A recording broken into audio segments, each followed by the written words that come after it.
किसान गिले शिकवे कर रहे हैं, जो आपने स्कीमें दी हैं उसके बावजूद कह रहे हैं कि कोई खतर का फ़ायदा किसानों को नहीं हुआ। जो लोग किसान के नाम पे सियासत करना जानते हैं, उनमें से बहुत सारे ऐसे लोग हैं जिनका ना मरला ना मरली, जिनको ये नहीं पता कि काश्तकारी है क्या। बिजली के वाजिबात किसानों से इकट्ठे करने के लिए हुकूमत ने रेंजर्स की मदद हासिल की है और किसान गिले शिकवे कर रहे हैं, कह रहे हैं कि उनके ऊपर मतलब कि जदोकोब किया जा रहा है, ट्रांसफार्मर उतारे जा रहे हैं, मीटर उतारे जा रहे हैं। वो तंजीमें ज़रूर गिले शिकवे कर सकती हैं, वो अपनी सियासत को चमकाने के लिए, एक टेम्पो को बनाने के लिए किसान के नाम को इस्तेमाल कर करके वीट के मकसद के ऊपर सियासत चमका ज़रूर सकती हैं। मुल्की सलामती का जो अहम इजलास हुआ है उसमें मियाँ मोहम्मद नवाज शरीफ, PTI और वज़ीर दाखिला भी सर नज़र नहीं आए। तो सर हालिया दिनों में सानिया जाफर एक्सप्रेस हुआ और उलमाए इकराम के ऊपर पे दर पे हमले हो रहे हैं। तो सर ये सियासी जमातें कब इकट्ठी होगी, मुल्क को किस जानब? ऐसी जमात के साथ आपने मेरे कायद मियाँ नवाज शरीफ को मिलाया जिसने हर वक्त एक सूबे की ताकत को आजमाते हुए,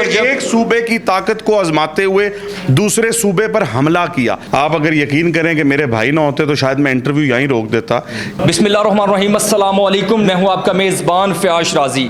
सूबाई वज़ीर ज़राअत सैयद आशिक़ हुसैन किरमानी साहब मेरे साथ मौजूद हैं। पाकिस्तान की मौजूदा सियासी सूरत हाल पर इनसे बात करते हैं। सर बहुत बहुत शुक्रिया आपके टाइम का, थैंक यू वेरी मच। अच्छा सर बताइएगा कि हुकूमत की जानिब से गंदम की जो अमदादी कीमत है वो 2750 रुपये मुकर्रर की गई है, जबकि किसान तंजीमें सरापा एहतजाज हैं, वो कह रहे हैं कि 4200 से कम कीमत पर हम गंदम नहीं फ़रोख्त करेंगे। इस सूरत हाल में हुकूमत क्या करने जा रही है? आऊज़ु बिल्लाहि मिनश शैतानिर रजीम, बिस्मिल्लाहिर्रहमानिर्रहीम। शराई साहब, मैं गुजारिश करूँ कि अभी तक हुकूमत ने कोई इमदादी कीमत का तयन नहीं किया, ना 2750, ना 2800, ना 3500, ना 4000। अभी तक सिर्फ जो पुराने स्टॉक्स, जो 2 साल पुराने स्टॉक्स फूड डिपार्टमेंट के गोदामों में पड़े थे, सिर्फ वो रिलीज़ हो रहे हैं। सो उनको रिलीज़ करने की कीमत जो है वो सरकार ने पिछली कीमत से बढ़ाकर 2900 पे की है कि वो जो मौजूदा स्टॉक्स हैं उनको 2900 रुपए के हिसाब से रिलीज़ किया जाए। इसके साथ साथ जो नया हमारा डिपार्टमेंट बना है, price control commodity management department, जिसके अंदर फूड अथॉरिटी जम हो चुकी है, पेमरा जम हो चुका है, सो प्राइसिंग और मार्केटिंग उनके ज़िम्मे है। तो वो एक वीट पॉलिसी भी लेकर आ रहे हैं और मुझे उम्मीद है कि वो इंशाल्लाह ताला आइंदा आने वाले दिनों में ईद के फ़ौरन बाद आ जाएगी और वो कोई मुस्बत और बेहतर पॉलिसी होगी जो फार्मर्स की मुनाफे को इंश्योर करेगी, फार्मर की गंदम कोई फसल को नुकसान होने से बचाएगी। अच्छा सर, बिजली के वाजिबात किसानों से इकट्ठे करने के लिए हुकूमत ने रेंजर्स की मदद हासिल की है और किसान गिले शिकवे कर रहे हैं, कह रहे हैं कि उनके ऊपर मतलब कि जदोकोब किया जा रहा है, ट्रांसफार्मर उतारे जा रहे हैं, मीटर उतारे जा रहे हैं। हुकूमत कोई और लाए अमल नहीं अपना सकती थी बिजली के वाजिबात इकट्ठे करने के लिए? देखिए, मैं आपसे गुजारिश करूं शराई साहब के किसान जो है ना, मैं खुद एक किसान हूं, मैं किसान काश्तकार का बेटा हूं, पोता हूं, पड़पोता हूं और मेरा और कोई कारोबार नहीं है। सो किसान एक बड़ा पाक लफ्ज़ है। किसान और काश्तकार अपनी दिन रात की मेहनत करके अपना और अपने बच्चों का और अपने साथ मुंसलिक लोगों का पेट पालता है और अपनी इज़्ज़तदार ज़िंदगी गुजारता है। सो मैं नहीं समझता कि किसान जैसा कोई ऐसा मेहनतकश आदमी डिफ़ॉल्टर हो सकता है सरकार का। ये जो रेंजर्स को इन्वॉल्व किया गया या वाजबात अब जो पुराने थे उनकी अदायगी के लिए, ये उन लोगों के लिए है जो अरसे दराज से सरकार की रेट को चैलेंज किए बैठे थे, जो सरकार के नाम पर और सियासत किसान के नाम पर सियासत करते थे। जब किसान का कोई इशू था, देखें अब पिछला पूरा साल गुजर चुका है, आपको किसान तंजीमें तो हमेशा, मेरी गुजारिश हो रहा ना, देखिए मेरा तो तंजीमों का तो मैं स्पोक्स पर्सन नहीं हूँ ना, मैंने तो अपना गवर्नमेंट का पॉइंट ऑफ व्यू देना है। पिछला पूरा साल गुजर गया, उनके पास कोई एजेंडा नहीं था गुफ्तगू करने पर। मुड़ चोड़ के जो सियासत का निचोड़ निकलता है, किसान के नाम पे जो सियासत होती है वो सिर्फ गंदम की फसल पर होती है। पिछले साल यही सियासत बोली गई, ये हर फोरम पे कहा गया कि किसान जो है अब वो गंदम नहीं लगाएगा, किसान गंदम छोड़ देगा, गंदम मुल्क से बाहर से आएगी, इंपोर्ट करनी पड़ेगी। लेकिन आज अल्हम्दुलिल्लाह जो टारगेट पंजाब गवर्नमेंट ने दिया वो टारगेट ना सिर्फ पूरा हुआ बल्कि उसको 10 मुख्तलिफ एजेंसीज ने वेरीफाई किया, जिसके अंदर लिम्स है, लैंड इंफॉर्मेशन मैनेजमेंट सिस्टम, जिसके अंदर स्पार्को है, जिसके अंदर फेडरल गवर्नमेंट है, जिसके अंदर क्रॉप रिपोर्टिंग है, जिसके अंदर इंडिपेंडेंट चैनल्स हैं उन्होंने जब एनालिसिस किया तो जो टारगेट था 1,65,00,000 का, वो पता चला कि तकरीबन 1,70,00,000 के करीब गंदम लगी है। अब अगर आप पिछले 10 साल का डाटा उठाएं तो 10 साल का डाटा अगर आप उठाएं तो 1,60,00,000 से ज़्यादा गंदम कभी भी पंजाब में नहीं लगी। किसान गिले शिकवे कर रहे हैं, जो आपने स्कीमें दी हैं उसके बावजूद कह रहे हैं कि कोई खातर का फ़ायदा किसानों को नहीं हुआ। देखें, आप मुड़ छोड़ के, मैं नहीं समझता कि किसान गिले शिकवे कर रहा है। उसकी वजह यह है, वो तंजीमें ज़रूर गिले शिकवे कर सकती हैं, वो अपनी सियासत को चमकाने के लिए, एक टेम्पो को बनाने के लिए किसान के नाम को इस्तेमाल कर करके वीट के मकसद के ऊपर सियासत चमका ज़रूर सकती हैं। लेकिन मैं आपको बताता चलूँ कि किसान कार्ड 6.5 लाख किसानों को दिया गया, 16 लाख दरखास्त आई किसान कार्ड की। वो 16 लाख कौन थे? वो 16 लाख पंजाब के काश्तकार थे। और वो कौन से काश्तकार थे? जो 1 से 12.5 एकड़ के थे। तो ग्रीन ट्रैक्टर स्कीम आई तो ग्रीन ट्रैक्टर स्कीम के लिए 17 लाख दरखास्त आ गई। ये 17 लाख लोग कौन थे? ये भी पंजाब के छोटे काश्तकार थे। जब और कोई स्कीम आई, लाइफ स्टॉक कार्ड की स्कीम आई, सोलर की स्कीम आई, तो लाखों में दरखास्तें। तो अगर किसान और काश्तकार गिले कर रहा है तो लाखों की तादाद में एप्लीकेशंस नहीं डालेगा। और ये चीफ मिनिस्टर मरियम नवाज शरीफ की हुकूमत है जिसके अंदर शफाफियत इस हद तक है कि ट्रैक्टर हो, सोलर हो, कार्ड हो, इस चीज़ से बालाताक होकर के किसने किसको वोट डाला और कौन किसके साथ था, शफाफियत के तरीके से ट्रैक्टर्स दिए गए, किसान कार्ड दिए गए, सोलर पैनल्स दिए गए। सो मैं आपको ये ज़रूर गुजारिश करूँगा कि किसान पंजाब गवर्नमेंट के हर इनिशिएटिव को उसने वेलकम किया है, ना सिर्फ वेलकम किया, उसका हिस्सा रहा है और आइंदा आने वाले हर इनिशिएटिव का हिस्सा होगा। लेकिन ये वो लोग हैं जो लोग किसान के नाम पे सियासत करना जानते हैं। उनमें से बहुत सारे ऐसे लोग हैं जिनका ना मरला ना मरली, जिनको ये नहीं पता कि काश्तकारी है क्या, लेकिन उन्होंने क्योंकि किसान के नाम पे सियासत करनी है, सीड के हवाले से किसान के नाम पे सियासत करनी है, चुदराट करनी है। और वाजबात वाली बात मैं रिपीट करूंगा, मैं नहीं समझता मेरे पंजाब का काश्तकार, मेहनत कश काश्तकार जो दिन रात अपनी मेहनत करके अपने और अपने बच्चों का पेट पालता है, वो सरकार का डिफॉल्टर हो सकता है। मैं काश्तकार हूं, मैं डिफॉल्टर नहीं हूं। मेरे साथ ये जितने लोग खड़े हैं ये काश्तकार हैं, इनमें से कोई भी डिफॉल्टर नहीं है, इनमें से किसी के घर रेंजर्स नहीं गई। तो ये कौन लोग हैं जिनके घर रेंजर्स जा रही है? ये वो लोग हैं जो सरकार के, जो वफाक के, जो सरकार की रेट को चैलेंज करते हैं और किसानों के नाम पे ये सियासत। अब अगली बात आ जाए, बिल्कुल, ये तो मैं हर बार कहता हूं कि किसान के नाम पर सियासत, आपने हर जगह जो सियासत डाल दी, अब किसान के नाम पे भी सियासत डाल दी है। भी सरकार किसान से जाके पूछो कि अगर किसान इतना नालायक है तो 17 लाख दरखास्त क्यों डाल दी?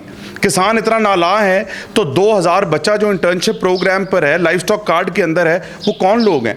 देखें, सीड, मैं आपका दूसरा सवाल है, सीड एक ऐसी चीज़ है जो चीफ मिनिस्टर पंजाब का फोकस है और चीफ मिनिस्टर पंजाब ने ये ज़हन बना लिया है कि मैंने अगर इस सेक्टर को, चीफ मिनिस्टर पंजाब ने इस सेक्टर को ट्रांसफॉर्म करना है तो वो मैकेनाइजेशन से हो सकता है और मैकेनाइजेशन के साथ साथ सीड से हो सकता है।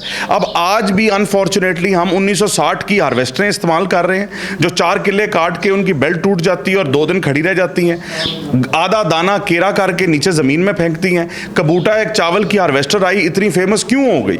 हालांकि थोड़ी रकबे काटती है क्योंकि वो नई मशीन है। सो मैकेनाइजेशन की तरफ हमारा बहुत फोकस है और आपको ये नजर आएगा कि पाकिस्तान के अंदर, मैं आपको ये पेशन गोई कर रहा हूं कि अगले साल के अंदर पाकिस्तान के अंदर आपको हार्वेस्टर बनते हुए नजर आएंगे मरियम नवाज शरीफ की हुकूमत। अच्छा सर, बताइएगा, साहब ये इतनी बड़ी खबर देती है, आखिरी सवाल आपसे करना चाहूंगा। मुल्की सलामती का जो अहम इजलास हुआ है उसमें मियां मोहम्मद नवाज शरीफ, PTI और वजीर दाखिला भी सर नजर नहीं आए। तो सर हालिया दिनों में सानिया जाफर एक्सप्रेस हुआ और उलमाए इकराम के ऊपर पे दर पे हमले हो रहे हैं। तो सर ये सियासी जमातें कब इकट्ठी होंगी, मुल्क को किस जानब धकेला जाए? मैं आपके सवाल का जवाब बड़े शौक से दूंगा लेकिन मेरी गुफ्तगू को आप एडिट नहीं करेंगे। नहीं सर, मैं चलाऊंगा। मुझे अफसोस इस बात का है, आप अगर यकीन करें कि मेरे भाई ना होते तो शायद मैं इंटरव्यू यहीं रोक देता, कि आपने मियां नवाज शरीफ को एक ऐसी जमात के साथ मिलाया जिसने हमेशा गुंडागर्दी की, एक ऐसी जमात के साथ मिलाया जिसने हमेशा बदमाशी की, एक ऐसी जमात के साथ मिलाया जिसने स्टेजों पे खड़े होकर बिजली के बिल जलाए,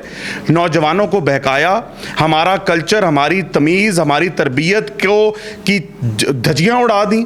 और ऐसी जमात के साथ आपने मेरे कायद मियां नवाज शरीफ को मिलाया जिसने हर वक्त एक सूबे की ताकत को आजमाते हुए, एक सूबे की ताकत को आजमाते हुए दूसरे सूबे पर हमला किया। तो मेरा ये एहतजाज रिकॉर्ड करें। अब अगले आपके सवाल का जवाब देखें, ये जो सलामती काउंसिल का इजलास हुआ इसके अंदर जब बात आ जाए मुल्क की, तो मुल्क की बात पे किसी को अपनी ज़ाती सियासत को पेश नज़र नहीं रखना चाहिए। अब बात सबसे पहले आपने मेरे लीडर का लिया, मियाँ नवाज शरीफ का। मेरे मियाँ नवाज शरीफ साहब की वफाक में भी हुकूमत है, शहबाज शरीफ साहब उनके भाई हैं, सूबे में भी मियाँ नवाज शरीफ साहब की हुकूमत है, उनकी बेटी वज़ीर आला पंजाब है, तो उनकी भरपूर नुमाइंदगी उस इजलास के अंदर मौजूद। सुप्रीम कोर्ट के ऊपर जब मुस्लिम लीग नून ने हमला किया था, सरूसा वाले आप सुप्रीम कोर्ट के हमले के बारे में पूछना चाहते हैं या सलामती काउंसिल का? सलामती काउंसिल के हवाले। अच्छा, सो मैं आपसे बोलूं कि आज जब मेरी जमात की लीडरशिप सारी की सारी वहाँ मौजूद थी, मियाँ नवाज शरीफ साहब ने उम्रे की सादत के लिए जाना था अपनी फैमिली के साथ, उनकी तबीयत नहीं नासाज थी जिस वजह से वो उम्रे की सादत के लिए भी नहीं जा सके। अब बात रह गई दूसरी जमात की। अब दूसरी जमात ने हमेशा बायकॉट किया है, उनके लिए पाकिस्तान की सलामती मैनी रखती नहीं है, उनके लिए पाकिस्तान के नौजवानों की ज़िंदगी मैनी रखती नहीं है। हमने नौजवानों को लैपटॉप दिए, हमने नौजवानों को इंटर्नशिप लेटर्स दिए, हमने नौजवानों को इज्जत करनी सिखाई, हमने नौजवानों को इंडिपेंडेंट होना सिखाया और उन्होंने नौजवानों को पेट्रोल बम धमाए। ये फ़र्क है दो जमातों का कि हम नौजवानों के लिए क्या सोचते हैं। आज मरियम नवाज शरीफ साहिबा की हुकूमत के हर महकमे के अंदर 2-2 हज़ार इंटर्नशिप प्रोग्राम चल रहा है। मेरे महकमे के अंदर 1,000 बच्चा इंटर्नशिप प्रोग्राम पे 6 महीने अपनी ड्यूटी कर चुका है। अगले साल 2,000 बच्चा होगा, लाइफ स्टॉक में 1,000 बच्चा होगा।